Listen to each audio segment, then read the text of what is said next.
guys. Welcome back to the SAUCY SIBZ podcast with your hosts. I'm Francesca. And I'm Nicodemus. And welcome to the reality show, the dysfunctionalness, the ridiculousness of our lives. Yeah.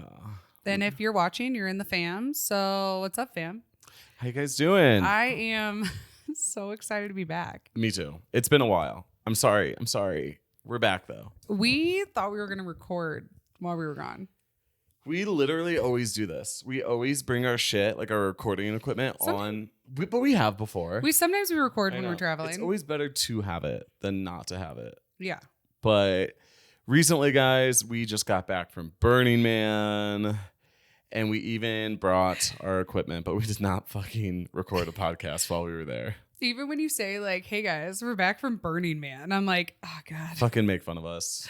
I guess we're burners now. We're burners.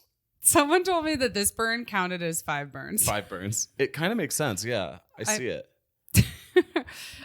We'd also like to thank our episode sponsor, Liquid Death. Hey.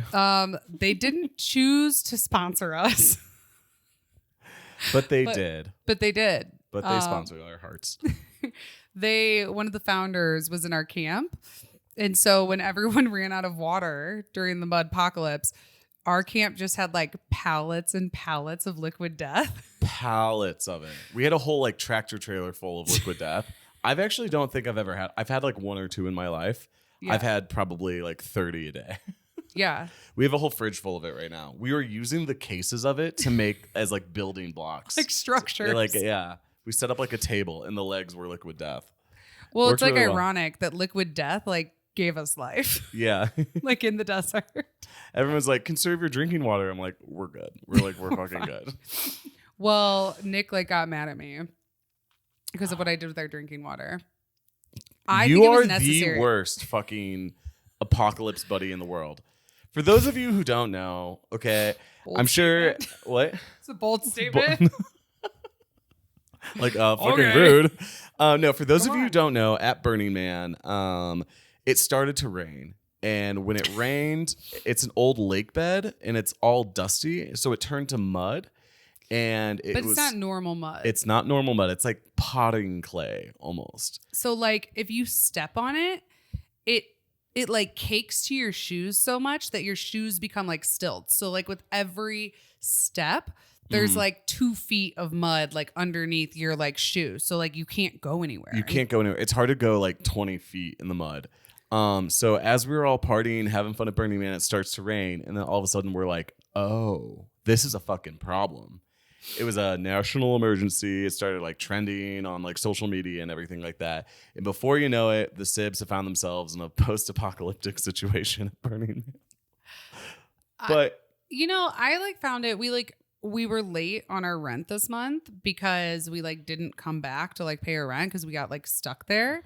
And you were trying to explain to the oh my God. Have you ever tried to explain to your building manager what Burning Man is and that she was like, you got trapped there for 5 extra days? Well, we were like, didn't you see the news? Like it was on the front page of CNN. Like it was on Fox News. It was everywhere. Like everyone trapped at Burning Man. She's like, no, bitch, but I know you didn't pay your rent. We were like... But no, she was like, I've never heard of it. And you were like, okay, well, like, it's kind of like a music festival. That's what I was trying to tell her. Like, we got trapped there because it started to rain. And she was like, what? I was like, this is going nowhere. But literally, we did pay our rent, though. Yeah. What was I just about to say? I was just about to say something.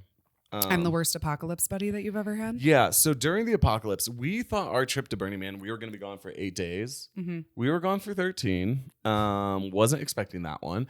But during this, because pretty much everyone had to stay at Burning Man longer, we had like a big camp meeting and our camp lead was like, hey guys, like no more showers. We have to like conserve all of our water as drinking water. And I'm like, yeah, that makes a lot of sense. That makes a lot of sense. Francesca takes a giant fucking jug of a 5-gallon jug of drinking water and showers in it. Not alone. Not alone. It was 5 gallons. We had 20 more gallons in the RV. Yeah, but what if we were trapped there for like a year? Would have been a bad move. I know. Yeah.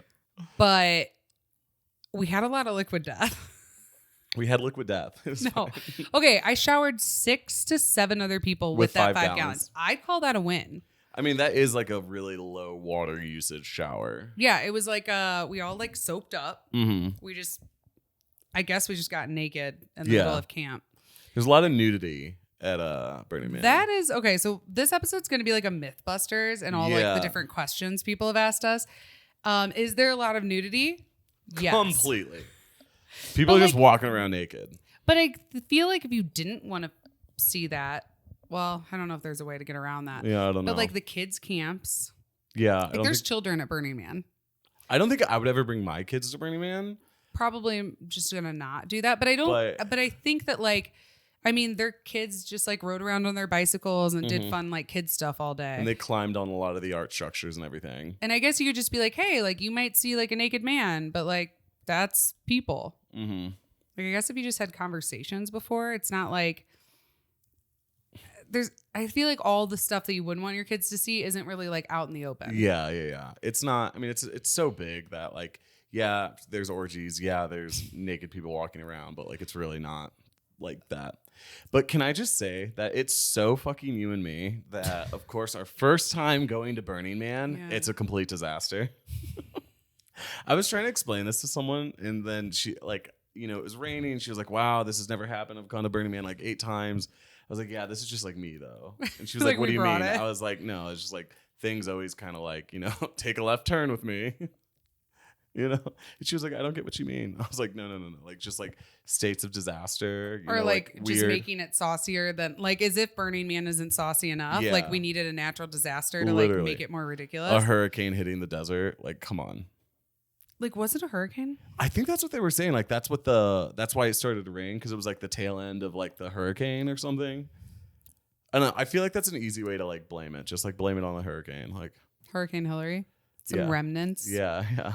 Someone's like, well, Hillary Duff. Hillary Duff. Yeah. Wow. We should have just blasted that song on repeat. I know. I wasn't in charge of the music though. No, you weren't really DJing at all. Not really. There's a lot of DJs at Burning Man. Okay, everyone's a fucking DJ. We brought like 20 of our own DJs. Yeah, I know. Yeah, everyone was. Our music like really didn't stop at our camp, which was really fun. Actually, one of the craziest things about our camp is that we were next to Camp Question Mark.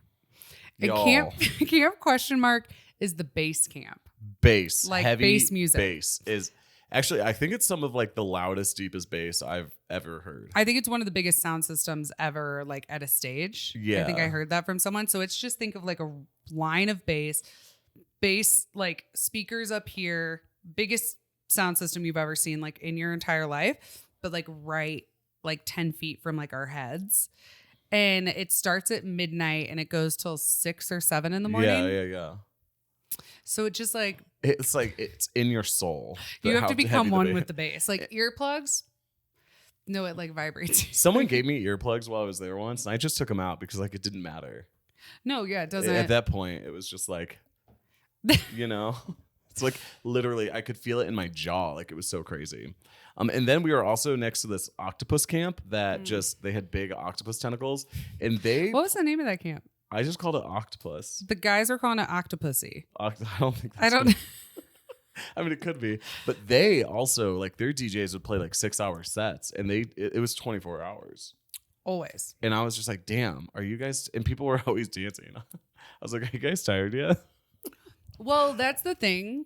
That you're sort of nocturnal. Mm-hmm. So... You want to see the sunrise and the sunset. They're required, is what we've learned. Sunrises and sunsets are required. That's something to know. So you have to get your sleep in during the day. Yeah. So you have to have like a nice dark area to sleep. Yeah. I feel like around like 2 p.m., like nothing's happening. Well, you can find stuff, but like, or you can sleep. But some people didn't sleep like the whole time. I don't know how people do that. I met people who are like, yeah, I haven't slept in 50 hours. And I'm like, are you okay? Yeah, I'm sure drugs exist, but like, are you having fun? You can just lay down real quick. You would have to like sneak away though. Yeah, you do. Like I'd be like, always something happening. Bye guys, like you guys are gonna go explore. Like I'm gonna go like into a coma for a little bit. Yeah. But honestly though, I think like overall the experience of Burning Man was so fucking fun and so mind blowing to me that I absolutely loved it. Yeah. Yeah.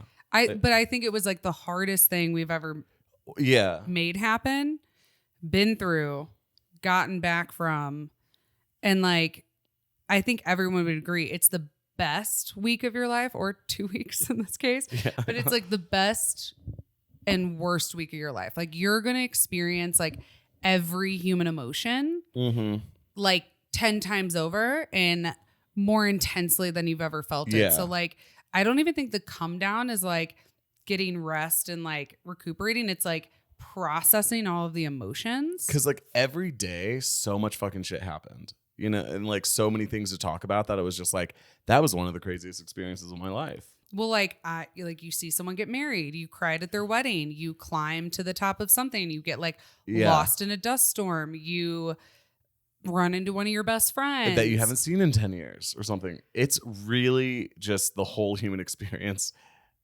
a lot. And it's really kind of hard to wrap your head around. And I understand why people kind of talk about Burning Man and it's so easy to make fun of it. Like, oh, it was a life-changing experience. But I kind of get it now because it's a really bizarre thing. You know? I don't think there's any way you could go and not have a crazy experience. Like you could go and not leave your RV the whole time. Yeah. But like I think you'd still have something to talk about. Like so we talk about this, like no two burns are the same.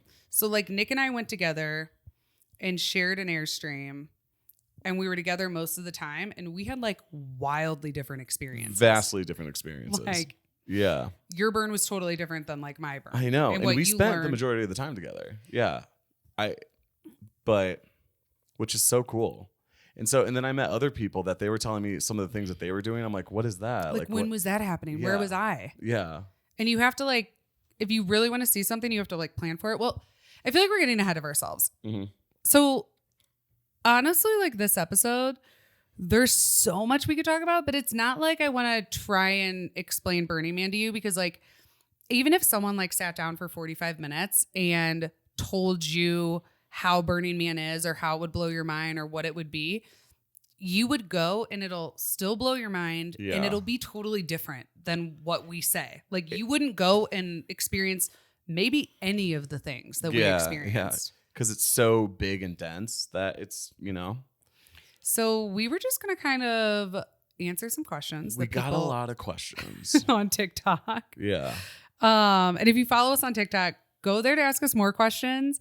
And also we're going to do a breakdown of our costs and we're going to do like our Burning Man packing list and just like go more in depth because any one of these things, it's like we could just tell you about like day one, like all the shit we did. And like, I don't even know if that would be interesting, but it would be the whole podcast. Yeah. Yeah. We could do a podcast episode on every single fucking day. But it's not even worth like trying to like explain someone like they were there because it's just like, okay, like let's tell you the funny stories. Let's answer some questions. But like you can't explain it. Have you ever been caught in a really awful conversation where someone's explaining their crazy dream that they had to you? And it's like, and it's sort of like, okay, so then I was flying and then this spatula came out of nowhere and then I got chased, but then there was this like dragon and I'm just sitting here like, shut the fuck up. Yeah. Like that's what I don't want to do. Yeah. I don't want to like bore you with like the weird random things that are like missing context. That being said, what are some of our questions? So not to like be cliche of saying like Burning Man must be like experienced, but I think that like, you know, I was even talking about it with people there. It's like, oh, I want to share videos or share pictures or whatever. But like, it's almost like a sunset. The camera in the commentary and the caption are just like never going to do its service. So like, if you feel like you want to go, you should go and you should like make it happen and then go experience it for yourself. If it just doesn't sound like fun for you and you don't think you would like it, you probably won't. And like honestly just like check that as like not for you. And a lot of people commented like honestly like this doesn't sound like I would enjoy it. I don't think I want to go. And I was like fair enough. Totally. Like know yourself. 100%. Like we were talking about like do we think our mom and dad would enjoy it? Oh, dad would love for like I don't think he would like the whole week.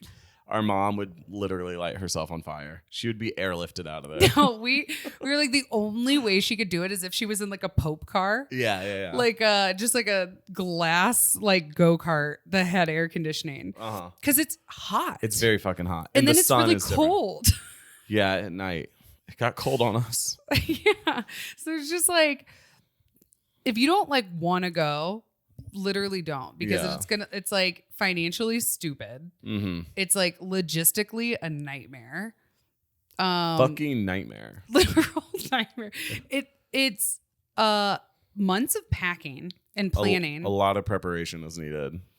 And it's like everything we're gonna say, like it's fucking terrible, but also amazing. Okay, so that being said, are we selling it? It's like how I tried to describe New Orleans on like 3 episodes ago. I was like, yeah, so it's like dirty, and you're just like, what? But it's like magical. It's like really cool. Well, okay, here's one of the questions we got was it as bad as the media said? And were people just pretending like they still had a good time to like save face for social media? I would say the media totally blew it out of proportion. I mean, the party didn't stop. It's not like a national emergency, and not everyone's, if there's a massive party going on, you know? No. So and they said that there like people were like dying, that there was like 80,000 people stranded in the desert without food and water, and that there was like Ebola. The Ebola outbreak is hilarious. Did anyone have Ebola? No, it was completely fake news. That's like, I feel like one of my biggest takeaways, which most people already know this, but like, is that the media is fake. The media is fake news. It's just all fake news. Yeah. Everyone was fine. You know, there was a death there, but I don't even know how she died. Was it a she? I thought it was a guy. Oh, I don't know. Someone apparently died, but it's also like every major festival, unfortunately, usually has a couple deaths. And whether that be from like overdose, I heard this death might have been someone messing with their generator. Like while it was wet and they got electrocuted. Yeah. Or like people fall off of like tall things. Like a big rule is like no climbing things when you're drunk or on drugs. That should be a rule. Yeah. Because you can fall. There's a lot of things that you can climb there that are really tall, and there's not a lot of safety nets. You know? None. We climbed this giant snake cobra thing, and we got to the top, and I was like, this is kind of dangerous. Well, I was like, what if it breaks? Well, it was steel. But yeah, but it could, you know, because who built it? What if it fell over? Who is the artist? We had 3 of us up in the top of a cobra head. Yeah. What do you think? We were 3 stories in the air or 2? 2. It was really tall though, you know, and it's like, I don't know who built that, and I don't know if they got that checked out structurally sound. I don't, you know. Someone told us that when you buy your ticket, there's a disclaimer that like if you die, you can't sue anyone. I could see that. I mean, I guess you've gotta. I'm sure it's the same thing when you go to Disney World. Yeah, maybe. Like, I don't think you can sue them if you die on a roller coaster. I feel like if you get on a roller coaster and you die, the judge would be like, well, it's a fucking roller coaster. No, I mean, theme parks wouldn't exist. Yeah. That's what I mean. Maybe if there's like gross negligence. Or if like the operator was drunk or something like that, you know, then like maybe there's a lawsuit. But if like malfunctions... I don't know. Where's our lawyer when you... Yeah. The amount of times. But no, do you think that people were just pretending it was still good, or was it still good? I think it was still really fun. I do think that some people struggled when they had tents and their tents got wet and soaked and muddy. I think some people were really upset with all of their belongings getting wet. That being said, though, I think a lot of people called on others and said, hey, you have a nice dry tent, or we had an airstream that we slept like 15 people in at once. And a lot of people, just like complete strangers that were in our camp, that they're like, hey, can I sleep in your airstream? And we were like, yeah, absolutely. Come on in. So let's explain the airstream. Yeah. What that is for people who don't know. So when we were preparing to go to Burning Man, we had planned to just sleep in a tent together. Stupid. We would have died. No, I think we would have died. Like, or we would have been death like to the SIBZ. We would have been the people like knocking at our friends' RVs, like begging them to please like let us in their like warm like dry like areas. That being said, you can camp in a tent. Totally your prerogative. But like one of my best friends called me who's been to Burning Man before, and she was like, what are you sleeping in? And I was like, a tent. And she was like, absolutely not. Just don't do it. Because you need to be able to like get away from the heat. Like, yeah, for like a day, if you're at a festival, like, you know, you can like handle the elements a little bit. Like, oh, you're hot, whatever. Yeah. But like, if you're out all night and you sleep all day, you can't sleep in a tent that's 120 degrees. Right. And somewhere where like you can't get away from the elements and the dust. And in a lot of people's cases, so a lot of people sleep in shift pods. So a shift pod is like, they're like $1,600. And it's like a big hexa-yurt situation, like an ice fishing tent. Yeah, something that you would see like a scientist in Antarctica in or something. But like everybody has them. Yeah. Because they're cheaper than an RV. But you set up your hexa-yurt and it's big. You can fit like a queen size mattress in there and all your stuff. You can put up lights. You can like stand up almost in it. Yeah. Yeah. No, you can stand in it. Yeah. And like that's good for when it's dry and hot if you have an air conditioner hooked up to it. Like that is necessary. You literally like you can survive without air conditioning, but people who go without something that has air conditioning ends up living in their car and just running their car in with the air conditioning to get any type of sleep. Like I watched a lot of documentaries of people that did that. And then that sucks who wants to sleep in their car for a week. And then that uses a lot of gas and you have to have gas to get out. And there's not a gas station, you guys. Yeah. So like a lot of our camp was divided into, we had like shade structures set up for all the tents and the hexa-yurts. And then we had like half and half like tents and RVs. And so we were supposed to be in a tent. And then we had a friend who ended up not going to the burn this year. And he happened to have an airstream. So an airstream is like... It's a giant trailer that hooks up to the back of a truck. And they're made for traveling. So think kind of like a hippie van. They were really popular in like the 60s and 70s. And they're really big. And they're made out of aluminum. So they're kind of light for how big they are. But ours was sick. Our friend Derek, he gave it to us, and it was like hand painted and fuzzy on the top with LED lights that were rainbow. There were 2 king size beds. Yeah, it was incredible. So he took a 1969 Airstream, like collectors, super cool, and he like gutted it and then renovated it for Burning Man. Yeah. So it literally like sleeps a ton of people. There's a ton of room. It has a closet. It has lights on the inside, and then. Most of the RVs, this is another thing about Burning Man. If you bring an RV, your RV hooks up to the power grid of your camp. If your camp has power, a power. So our camp had like giant generators and everybody plugs their RVs in. But when the mudpocalypse happened, the power grid was down. Because we needed to conserve it for our main areas because they run on gas. So you can't have the generators run out of gas. And so we had like our own personal like generator and our own personal gas to like power the Airstream. So our Airstream saved our lives. It saved our lives. It also had a heater in it. So we didn't know we needed heat. Because I knew it got cold at night, like it could, but it got down to like 50 and that's like really cold. That's cold in the desert. Yeah. And when you're soaking wet. Muddy. Do you think it was only lows of 50? But that's cold. Yeah, I don't think it hit 40. I mean, I could be wrong, but I don't think it was like in the 40s at all. Yeah. But I was surprised. So the heater was like so nice. And I didn't even know. We like touched it and it turned on heat, and I was like, of course. Imagine that. We had it set like we had 15 people in there, and we still had it set at like 72 because like if it would get down to 65, like we were all cold. Yeah. So basically, everything flooded, and we're like, so everybody's tents. For some reason, because I think they set them all on top of tarps. The tarps like pooled up with water instead of like soaking into they call the lake bed the playa.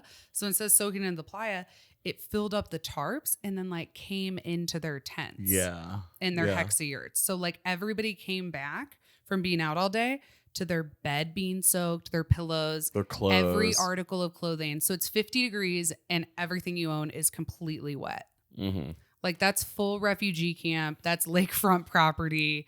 you're like everything's soaked. So like everyone was like huddled in our main area, which we called the chill zone, which quickly became like the not chill zone. Well, fucking. And everyone was like huddled around like campfires, like trying to keep warm. And I like they were just gonna sleep on couches like out in the open. Mm-hmm. So we basically, I was like, we're like kind of in our little situation, and I go to the bathroom. And I like see all these people because I was kind of like, thinking everybody's kind of set, like settling in for the night because no one can go anywhere. It's like a no transportation order. We were basically like shelter in place. Yeah. No one was allowed in or out because the roads were so muddy that people would get stuck basically. Yeah. Like literally like your car can't go 2 feet. So we're all like, okay, sheltering in place. Everybody like kind of goes back to their own space for the night.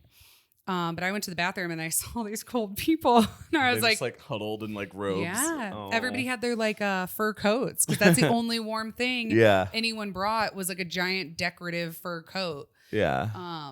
And like trash bags on their shoes and like shivering. And I was like, okay. I've got Party room in the Airstream. Hop on in, y'all. No, I was like, I know you guys don't know me or know what an Airstream is. Yeah. But like, just trust me on this. You're going to want to. Just because they literally were like, what's your name? Like, what are you saying? And I was like, okay, it's like a metal Twinkie. Yes. But like it's a giant metal Twinkie. It's rainbow colored on the inside. Come on in. It's for, I'm like, it's made for this. And they're like, what? I'm like, we're just like listening to music and like hanging out. Just like come with me. And they were like maybe we'll like take you up on it. And I was like, okay, well, like I'm around the corner and down a block. Yeah. I'm the only metal Twinkie on the block. Yeah. Just knock on the door and come in. So like I came back. No one came with me. Mm-hmm. And then we were like kind of sitting in there with a couple people. And then we like hear a knock on the door. And it was just like a bunch of like half naked like refugees. Literally. They say that like Burning Man is a place where rich people go to pretend to be poor. And I hate that, but it makes me laugh so hard. It's like, where's the lie? I know. I will say you don't need to be rich to go to Burning Man. You need to be resourceful. Yeah, literally. If we can do it, anyone can. But like, you got to be scrappy. Got to be scrappy. Got to get there. Yeah. Getting there is the hard part. And to be honest, you could show up with like nothing. I hear some people show up naked and that's it.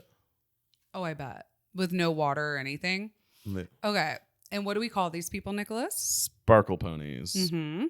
Maybe not the naked ones, but there are people that come in there completely unprepared that just have their cute little outfits and then they just rely on everyone else in their camp to take care of them. And that's not a good look. Like you can do it.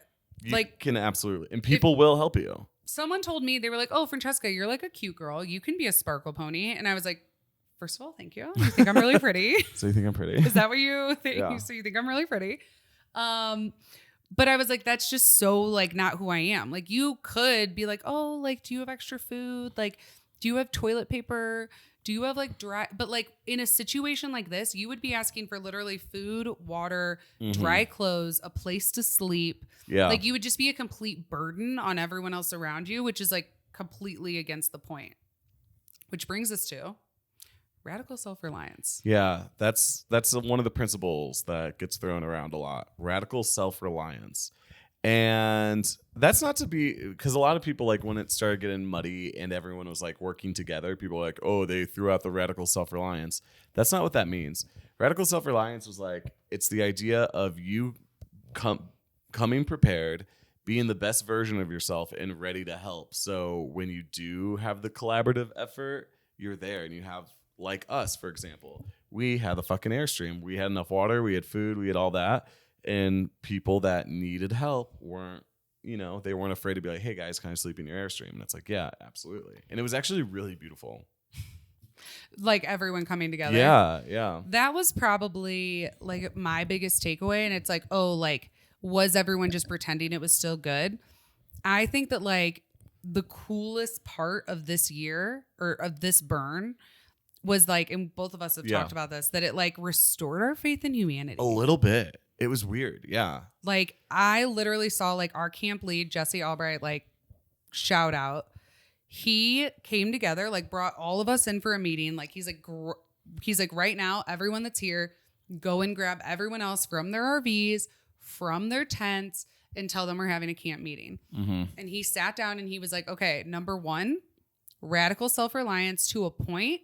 And he goes, we're throwing that out the window. This is communal effort. We're a camp, we're a community, we're a group, and we're going to help people. He was like, I don't want people sneaking back to their warm RVs and like hiding. He was like, let's figure out how much food we have and we'll do potlucks the rest of the week. So everybody brings their food to the main kitchen and we're going to cook meals together. And then I want to know how much water everyone has. He was like, we're shutting down the generators and they're going to just power the main room and the like bathrooms because that's important. And no more showering. Can you just throw me under the bus? You literally just said no more showering. Heard. I hadn't showered yet. I didn't shower the whole time. As if that's a feat. But I know I never shower. One thing about me, I'm gross. What? I feel like I need to defend myself. No. A lot of people showered. Yeah, a lot of people. We got showered. a lot of people scrub-a-dub-dubbed because we were all sleeping in the same area together. Like I couldn't just like. Yeah. I was covered in mud. Mm-hmm. And like, how am I supposed to like sleep next to the 10 other people in my bed? Oh, sorry. I got mud on your forehead. It was bad. Yeah. Yeah. Most of what I should have done is like a whore bath. Like a whore bath. Like baby wipes were like key. Baby wipes are so fucking key. Yeah. We're going to also put like our whole packing list on TikTok. Dude, baby wipes. They have so many uses. They do cleaning like all your kitchen stuff. Yep. When you're done with the plate, baby wipe. You don't need to waste water. Mm-hmm.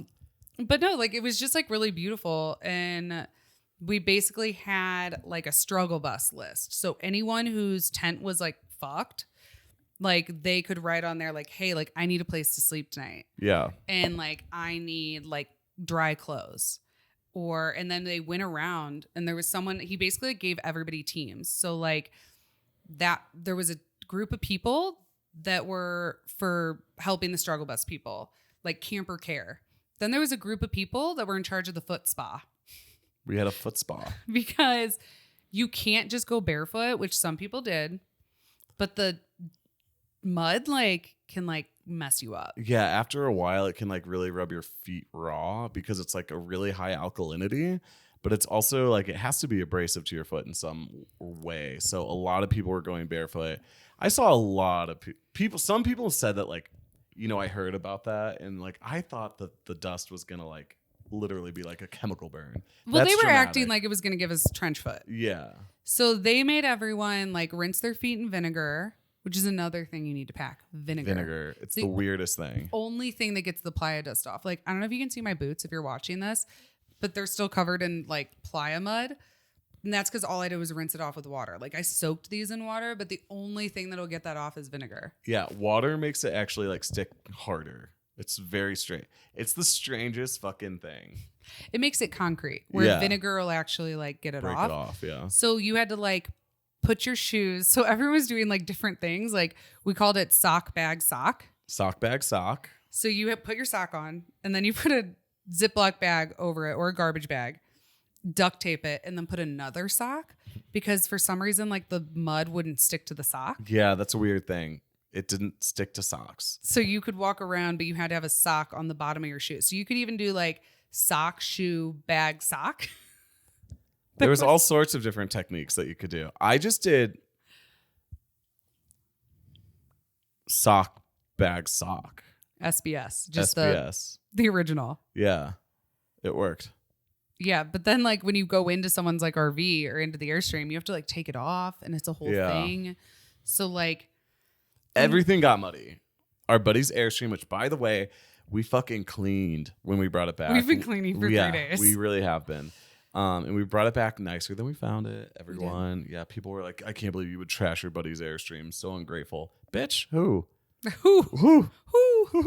Not me. We took it to the car wash. We did. Yeah. We spent like 8 hours plus like that cleaning day the mud off of it. Mm-hmm. And it looks beautiful. Thank you.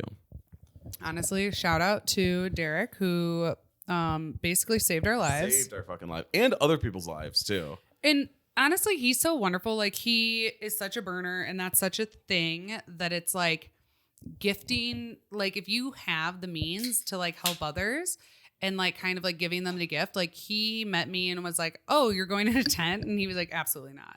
Just like, take you're not this, going to survive. He was like, I'm not using this. You can take it. And he was like, it makes me so happy that I gave it to people who like didn't hoard it, and that you guys were able to like save other people. Like, those other people like didn't have anywhere to sleep that night. Yeah. So like, even though we were like all squished in, it was like a fun time. We like made a little party out of it. Yeah. To say the least. Fucking hippies. You know? Truly. What are you gonna do during the mud apocalypse other than like hang out in your airstream and? But you know what was really interesting about that right there is you and I were kind of feeling like, you know, there's just so much to go out and see and do that a lot of people just go out and see and do things. Mm-hmm. So we didn't meet a lot of people in our camp until the mud happened. And then that allowed everyone to come together. And that's how we made like some real lifelong friends. And we were sitting there thinking, it's like, wow, I wish we could meet more people in the camp. We said that. We like literally said right before we Did were like, you and I cause the hurricane? We like spoke it into existence. No, we got to be careful. Sometimes like be careful what you wish for. I was like, man, I just really wish like we were able to like come together more as a camp. I was like, I feel like our camp has like the coolest people in it. So many cool people. But they're just like elusive. No. We kept asking people like what the theme of our camp was. People were like, I don't know, hot people who like to party. And like as ridiculous as that sounds, everyone in our camp was so, but Burning Man was like, everyone was so good looking. And I was kind of wondering about that. Like, is it just because everyone's just like hot, or I feel like everyone was having so much fun and dressed however they want that like people just like really lit up, and that was like beautiful. That was them having a beautiful time. Wow, what a burner thing of you to say. But no, like the radical self-expression that like I feel like you're saying like everyone's beauty was just like shining through. Yeah. Maybe, or everyone was just fucking models. I don't know, but no, like I literally don't know. Yeah, like one time I was at this bar and this Frenchman was the bartender. At Burning Man? A bar at Burning Man, yeah, because there's bars everywhere. And yeah, this Frenchman was the bartender, and and he was shirtless, and he was ripped, and was just like so cool. And I was like, I have to fucking go. No, I did that. I was like, bye. Like, thanks for the beer. I'm just gonna pretend like I'm not staring at your fucking abs, but okay. No, like people were like uncomfortably like good looking. Yeah. Like so we all know like I microdose mushrooms like pretty regularly. I woke up and I took 2 microdoses, and it was on an empty stomach. So it was when we went to go get coffee that morning. Oh, yeah. And so like I kind of started, you're not supposed to feel a microdose. Oh, yeah. Like it's supposed to be like undetectable. You just feel like a little bit of an elevated mood, if you will. But like on an empty stomach, I guess like those mushrooms Andy really. took 2. I think I might have taken 3. Huh. I think I was like, oh, that wasn't a microdose. it's Wednesday. Yeah. I don't drink alcohol, guys. I got to get my kicks somehow. But good for you. But they are good for you. But like, I don't know. Okay, so the hottest man I've ever seen in my life. He looked like a fucking Arabian prince. I was just going to say Arabian prince. Yeah. He might have been. Could have been. It's Burning Man. You don't know who you're talking to. No, because everyone's just. Yeah. That's like a whole other story. But you like don't know who anyone is. So like everyone's just like normal people, but it might be like a billionaire or a celebrity or a famous model, but like they go by the name Sunflower, and you don't know their real name, and you're just like, wow, this person's like extremely like assaultingly good looking. You're like, they've got to be like an influencer or something or like a male model. Like people don't look like that in real life, so you can detect a little bit, but like also everybody has like costumes on, so you can't really see people. Yeah. Anyways, this Arabian prince starts asking me my name. And I'm like tripping. And I couldn't get words out. Sometimes I go mute on mushrooms. It's hard for me to like form sentences. I just started going. And he had like this long shawl on, and like his. Oh yeah. So I just like laughed in his face, and he was like, "Oh, like well, I'm staying at like the Long Neck Saloon you should like come by sometime. And I was like,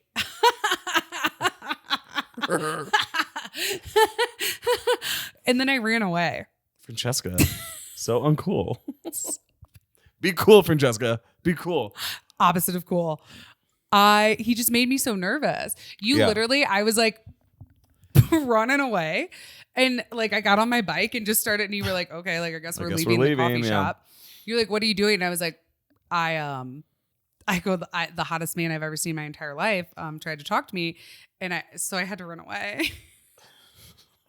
It happens. Missed connections. Does anyone know the Arabian Prince from Long Neck Saloon? I don't even know if that's the name of the camp. I think it is, actually. Yeah, he told me where he was and like where it was on the map. And I was like, commit that to memory. Like, got it. And I was like, oh yeah, like I'm at like this camp. I like got a couple words out, but like mostly I just like nervously laughed. And like I don't think he's interested. Like, I don't think like the missed connection was like a missed love connection. Maybe just on my end. He'll be like that woman that laughed in my face. And yeah, ran like away. that really like awkward. Like we'd also like just woken up. Yeah. And like sauntered to the coffee shop. Mm-hmm. I wasn't like prepared to like see my future husband. I agree. Yeah. Yeah. And I was kind of like, oh, like I'll go see him later. But I never found him. Well, I did see him the next day at Naked Oil Wrestling. Oh, yeah. We watched Naked Oil Wrestling for a while. So if you're looking for naked stuff, you can find it. Yeah. But you don't have to find it. Mm-hmm. Actually, a girl came up.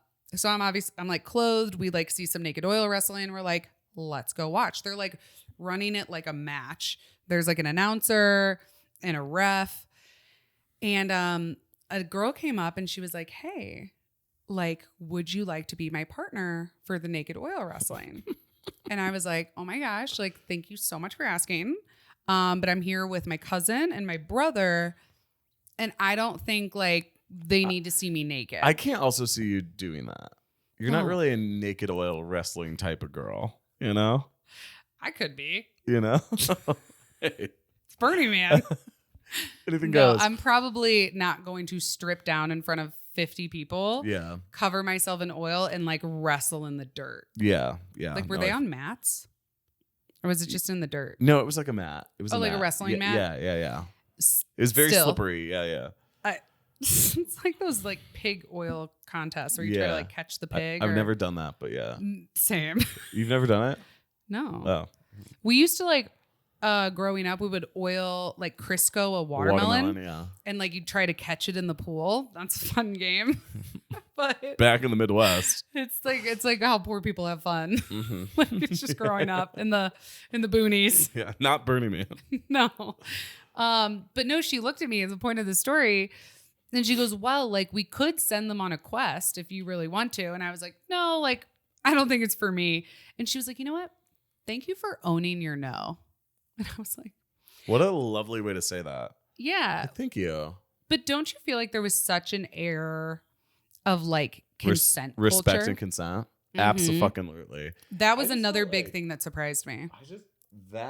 And I felt with just like the respect of space, respect of other people's camp, the trust of just absolute strangers, you know, it was like really, it like restored our faith in humanity a little bit with that.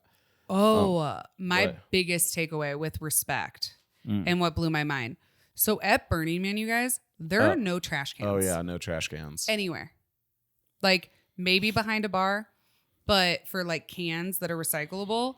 But other than that, like if I was out somewhere and I drank this Liquid Death can, like I would crush it up and I would put it back in my bag. And then that's yours until you get to your camp and or your Airstream. We had a trash bag in our Airstream. Because every piece of trash you bring, you pack out on your own. People aren't even ashing their cigarette on the ground. No, you would have to, I would ash it in this can. That's what we did. And then I would crack this can, put it in my bag until I got back to my camp that night. So I'm talking like parties of like 10,000 people and there's not one trash can. I'm just like, it kind of made me like, why isn't like regular life like this? It is in Japan. Oh. There's no trash cans in Japan. You've not really? Yeah.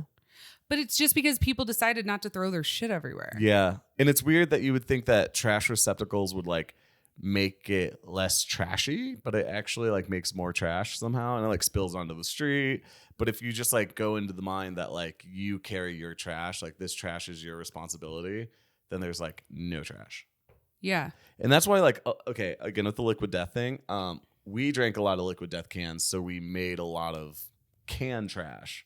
Yeah. So that's unfortunate, but a lot of people just have big jugs of water and water bottles that you're constantly filling it up, so there's no like waste. And everyone at Burning Man brings around like a reusable cup, and they carabiner it to the side of their thing. And so if you go up to an open bar, if you don't have a cup, they're not getting you a drink. I actually forgot my cup the first night, and I went up to this like shark bar, and I was like, he made me throw a dildo at like the wall, and if I stuck the dildo to the wall, he would give me a drink. And then I did it. He was like, yay. And then he was like, all right, where's your cup? And I didn't have a cup. And he literally like shunned me. He was like, okay, well, you don't get a drink.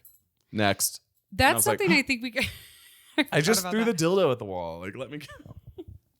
Like if there's no bar there, no one has a reusable cup.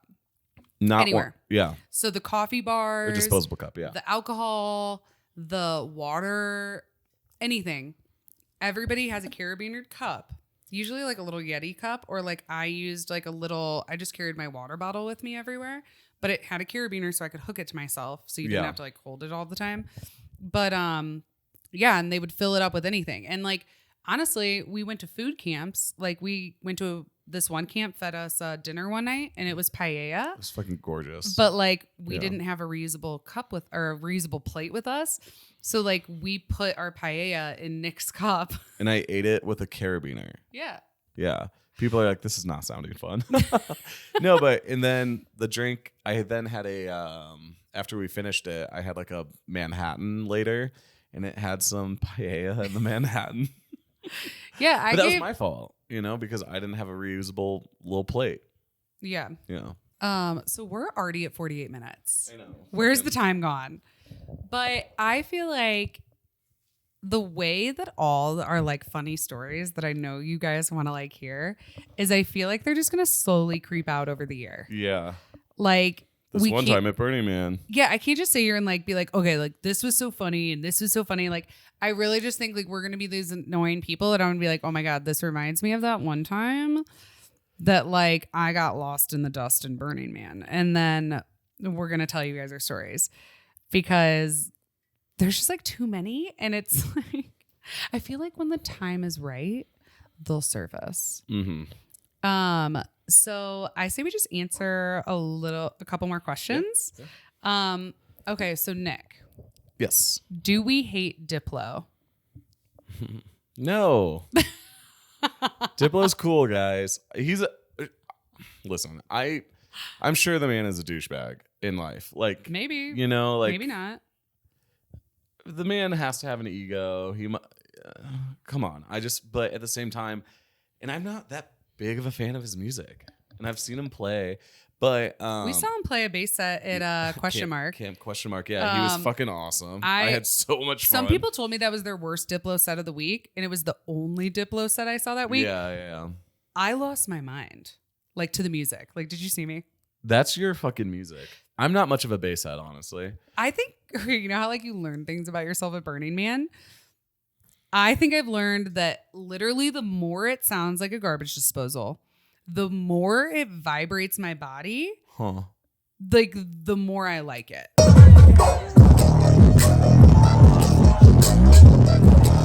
What are you going to do? Just start snorting ketamine too? Ew. No, that's something I learned. Selling grilled cheeses on ketamine the lot. Is not for me. I learned a lot. Hey. It's not for everybody. I've done ketamine before, and I did not. No. Last time I ever did ketamine, I was also sleeping on an air mattress. Oh. Air mattresses and ketamine do not mix. Why? Because it like messes with like your motor skills. And it makes you feel like things are moving that aren't moving, and like you're kind of floating, but you're not floating. It's really hard. It's like a sideways drunk is a good way to put it. You told me when you did it, you felt like someone put a brick on your head. I felt like someone just placed a brick on my forehead, and I was just you couldn't get it off. Hey, how are you doing, Francesca? So I don't know. But then I like crawled onto the bed. I forgot it was a air mattress, and I like set my hand on the mattress, and I was like, because it was the weirdest thing. So air mattress and ketamine. Here's the thing: you try new things. You try new things, yeah. Ketamine's not for me either. I did it, and then I just threw up. Yeah, and I couldn't walk, and it just made me really nauseous. And someone told me that some people like can't, like their bodies don't like it, and they just like get nauseous. I got nauseous. I walked myself to bed, and then I went to bed. Yeah, and I was like, well, that ruined my night. Yeah, what a fun extracurricular. Sorry, Mom. I wanted to try a new thing. Yeah, a lot of people are really into it. They do it instead of drinking. Yeah, because it's like okay, for any kids listening, don't do drugs. Don't take drugs from strangers. Yeah. I don't know how to preface this. Stay in school. Should we cut this out? No, I don't care. It's fine. I tried something new and I learned that it's just not for me. Yeah. I would rather just bebop around and listen to my music and have fun with my friends instead of like walk myself to bed. Yeah. So you like bass music sober? Okay, so here's another thing.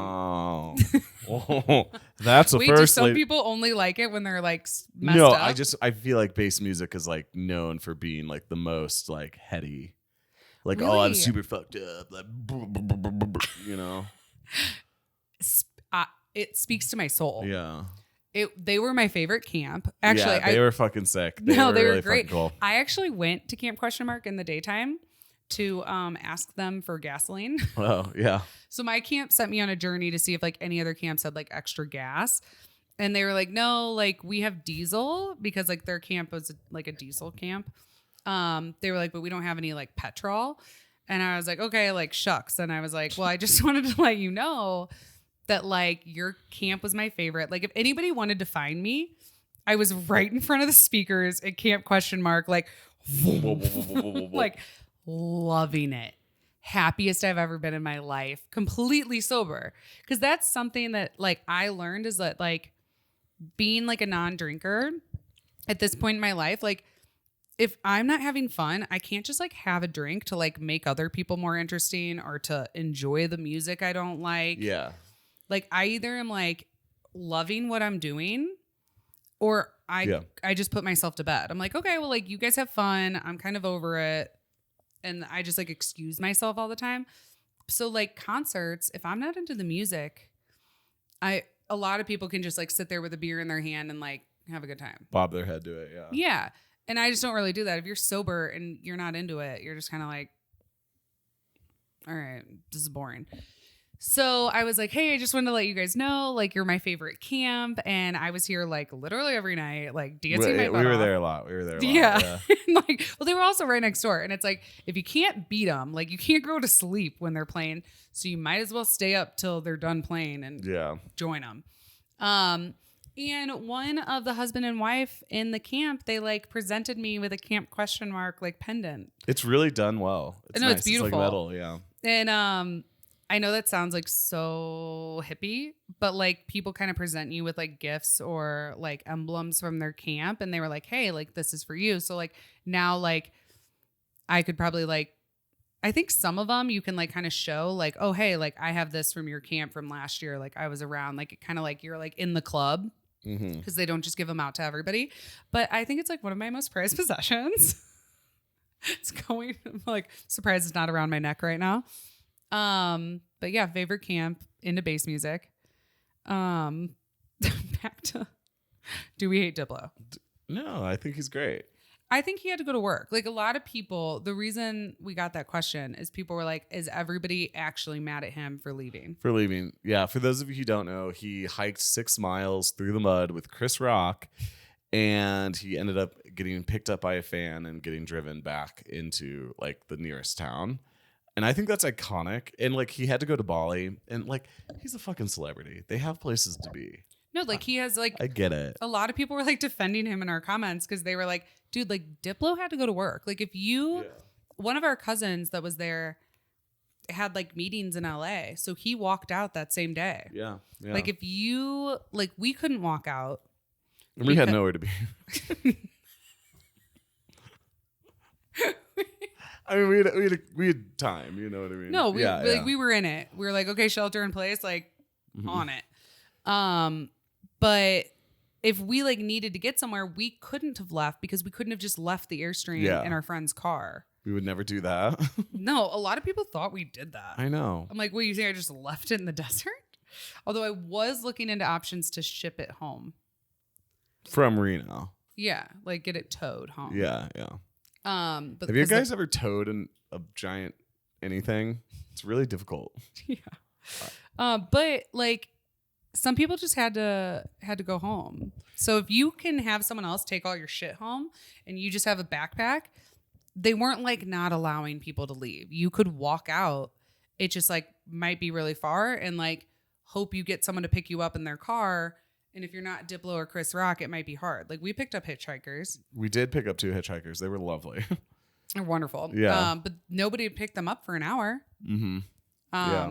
Which I thought that was surprising. You'd think that like more burners would be a little bit more privy to hitchhikers. I love picking up hitchhikers, man. I do it more often than I think I should. But yeah. But yeah.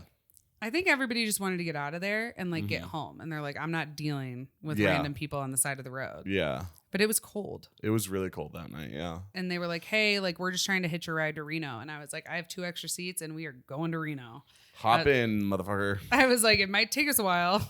Yeah. Because we had to go really slow with the trailer. I was like, but if you guys don't mind. And they just like took a nap in the back. They literally just like got in the car and fell asleep. I know. I was like, they're putting a lot of trust in us right now. I know, yeah. Like, hopefully we let them out at Reno. Have you heard of like people picking up hitchhikers and then like letting them drive? And like, so I mean, I guess. I've heard of this, but like, you know. Absolutely not. Yeah. I feel like if I had a hitchhiker, like Well, they offered to drive. Yeah. Because like I started falling asleep at the wheel. Also terrifying for them, I'm sure. But I hadn't slept in like 48 hours. It took us 12 hours to get out, which apparently is typical. Yeah. We got stuck in that trap. And I thought we were going on like a little 6-hour drive and we left at like 10 p.m. But it ended up taking us 12 hours to get out. So we had to like not sleep through the night. And that was kind of difficult. After not sleeping. And like, so rookie mistake. You should be prepared for Exodus that have like enough food and water and like a jug to pee in. Francesca peed in her first jug. An old big M&M thing. That's the only thing we had in the car. And Nick was like, I mean, you could get out, but the line was moving. So he's like, I would have to like leave you on the side of the road if you can't find my car. It's like, honestly, logistically too hard to like get out. So I was like, there's an M&M jar in the back. I was like, did what you had to do. I did. Yeah. They didn't spill. You said that on TikTok, and so many people were like, oh, first time pissing in a jug. I piss in jugs all the time. And I'm like, bitch, chill out. I've pissed in a lot of jugs, you know? Our TikTok about like the fact that it was hard exiting, so many people were like, oh, like, well, then you can't survive real life. And thank goodness these people don't hunt. Whatever that means. People are like, there are people dying in Ukraine. And I'm like, bitch, I never said I went to war. They were like, pray for Maui.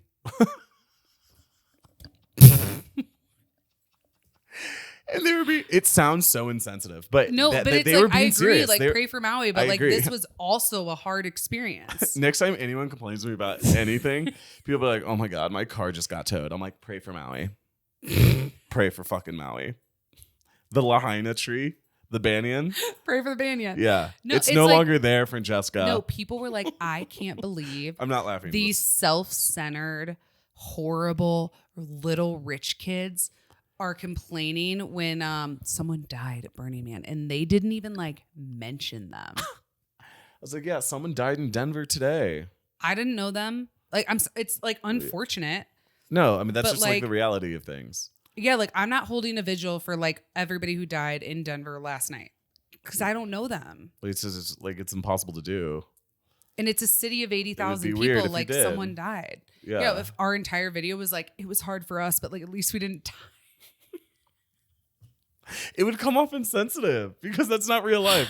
Hey guys, just so you know, I still have a home. Like, I just want to like say I'm grateful for like my life and like the clothes on my back, and like, God forbid I said that I peed in a jar, and that like, yeah, people are like, oh really? Well, like, people are dying in Ukraine. You know, soldiers piss themselves sometimes in the trenches. It's like, okay, D-Day, like, Jesus. I'm really not trying to sound insensitive. I'm just like, this is gonna come off so bad. Like, if people cut this shit up, canceled. Look at them just laughing at Maui. No. I just want to let people know though that like, I am so at home getting ripped apart on TikTok. Yeah, I kind of like it. It's like this weird like sadism. This sadomasochism. Like, we get excited. Yeah. Like, I'll be like, oh, Nick, like, we're getting you. Actually, I woke up from my 22-hour nap and you go, Francesca, don't open TikTok. And I go, what? You go, we are getting attacked. We are getting murdered. I was like, but fuck yeah. Nice. It really like helps the algorithm. I'm used to it. Well, yeah, I'm just like pretty comfortable with it. A lot of people say that they're like, wow, like, you're so brave that you put your life out like on your podcast and on your Instagram and your TikTok. They're like, I just like couldn't handle the hate. Like, that would like really bother me. And I was like, I guess like if you like sometimes like I'll sometimes get mad. Yeah. And then I go on a little rampage. Yeah. And I'll be like, I'll be reading your comments. I'm like, damn, bitch. Like, fucking put your phone down. Jeez. That's the thing. You can't like really read them. You can like gauge the overall vibe. Pray for Maui. And the vibe was pray for Maui.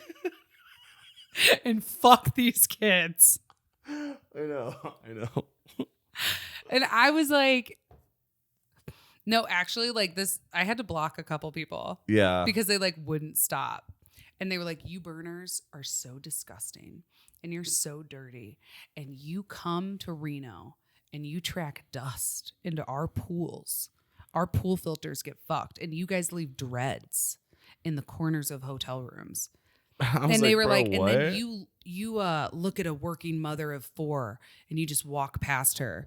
But like sob stories of these things about like how awful burners were, but like video responses, like ripping us a new one. And I was like,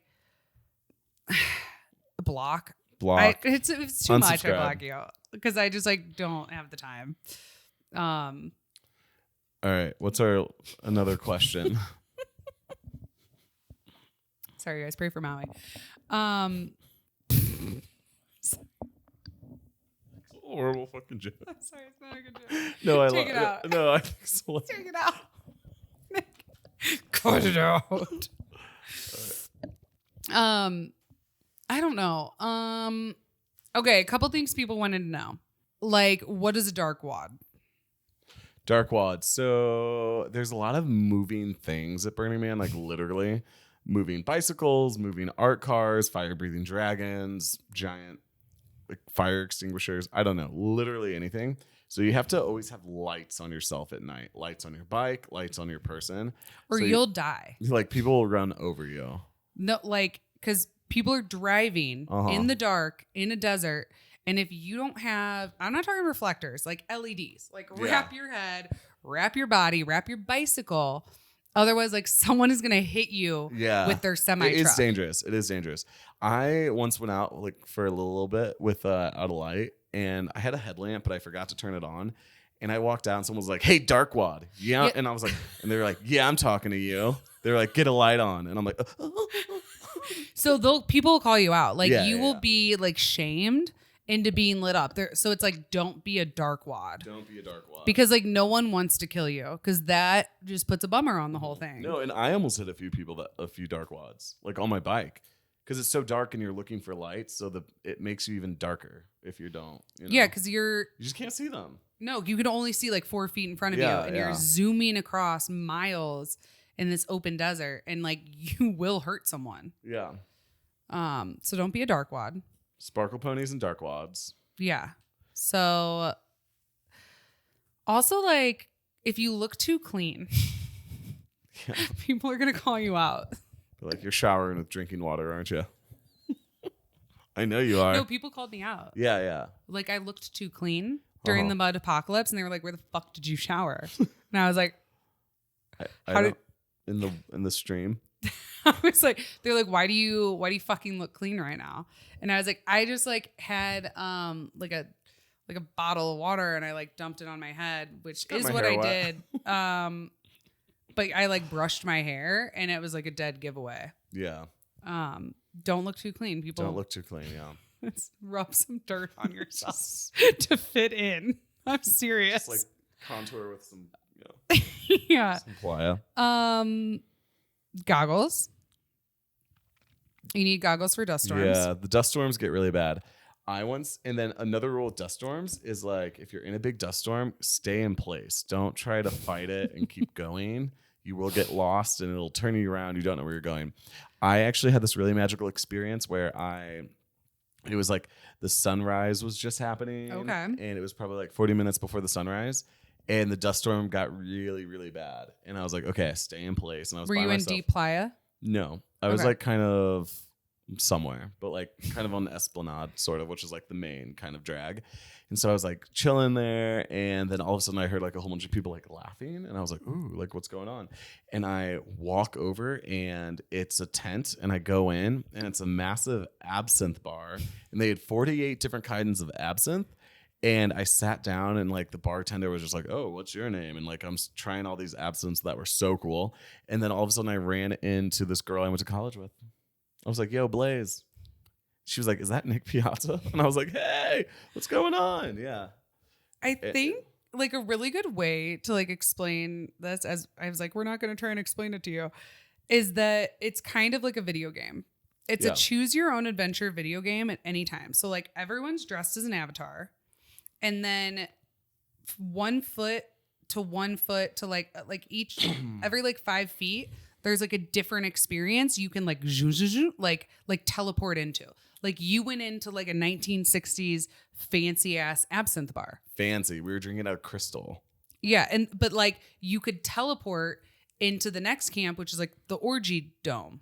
Yeah. Or you could teleport to the Thunderdome. The Thunderdome. So you guys, there's like a massive dome where like people fight to the death. You can go fight people. Yeah. And it's like a punk. Everyone looks like they're like all like black like face paint, spikes and fire, and everybody's climbed up on the dome like shouting. It's like something out of like okay, Burning Man was like one of those big planets in Star Wars that was like all the different like dive bars, like Planet Nowhere in Guardians of the Galaxy. I haven't been. Oh, you haven't been? No, I meant like I haven't seen it. Oh no, I haven't been there. I've only been to Earth. You guys know what I'm talking about, like the Star Wars bars. Yeah. And it's just like it's like those like planets. They're one big city, and there's just like a lot going on, and it's all different. It's like it's all different like Disneyland parks, but they're all next to each other. Mm-hmm. So it's like choose your own adventure. You can go on whatever adventure you want. And you never really know where you're going to end up too. So you're like constantly exploring. Yeah, that's what I have, guys. We're going to leave you with this. So you'll never get like the burn you want. You're always going to get like the burn you need in the most annoying Burning Man way. You can plan. I know. You can just decide that you're only going to go to little yoga camps, and you're just going to do this, and you're going to only hang out with these people, and it's going to, you have all your own food and water, and like you're good. Like something will happen to like screw that up, and so that like the Burning Man can give you like what you're supposed to like learn. Like it'll never be like the experience you want it to be. It'll always be like the experience you need it to be. It's really magical and mysterious like that. And I think that's such a good way of putting it. Like, I didn't know I needed the rain to come to cause a mud apocalypse to like make all these friends, or that the brakes on the trailer were going to go out. Or that like I was going to see like the most beautiful art I've ever seen in my life and meet the coolest artists. And like, that's another thing, guys. Like you would literally go for the art. People say it's bad, but it's so fucking impressive and deep. 300 like different art pieces and sculptures. How could the art at Burning Man be bad? Anyone who says that just like has no idea what they're talking about. There were drone shows. It was like every day was just I didn't know what was going to happen in the next hour, and like naked oil wrestling, had no idea that was going to be a part of my day. We went to the gayborhood. We went to all the gay bars. Yeah. We saw the like gay a drag scene show. is thriving at Burning Man. It's amazing. It is amazing. All right, guys. All our other little stories that can be made public, we will tell them slowly and surely at the right time when they make sense. But otherwise, we're going to do more of a deep dive on our TikTok. So come hang out with us there. And we have a lot of really cool guests coming up. Just like, honestly, all the cool people we met at Burning Man that were like, do you want to be on our podcast? No, we made a lot of really cool friends that, you know, they have the sauce and you guys need to meet. So stay tuned. Please share this episode with your friends. Let us know your feedback. Full videos on YouTube. Hey. And let us know what else you guys want to know about Burning Man, because we'll do another question and answer if we have enough questions. Yeah. So just ask us on TikTok. And if you ever want to go to Burning Man and need help getting there and want to know about that, DM us. I would love to talk about it and talk about our specific experience and stuff. So. And because like you need like the help and guidance like of friends who have been there. So it's kind of like on us now to like help others who want to go. And we'll help you in like any way we can. So let us know.